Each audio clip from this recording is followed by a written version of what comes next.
नमस्कार, आवाज इंडिया में आपका स्वागत है। महाराष्ट्र में महायुति की भारी जीत और महाविकास आघाड़ी की हार के बाद विपक्ष के नेताओं की बयानबाजियां तेज हो रही हैं। शिवसेना उद्धव गुट के नेता संजय राउत ने नाना पटोले के बयान को लेकर बयान देते हुए सरकार पर निशाना साधा। राउत ने कहा, जो परिणाम आया वो नैसर्गिक निर्णय नहीं है। उन्होंने कहा कि क्या हुआ, कैसे हुआ, सबको मालूम है।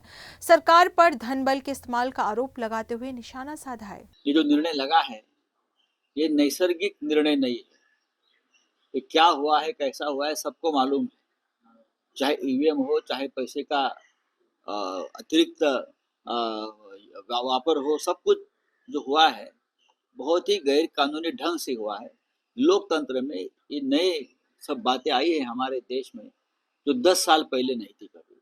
लेकिन हम उम्मीद हारे नहीं है, हम लड़ने के लिए तैयार हैं और हम लड़ेंगे।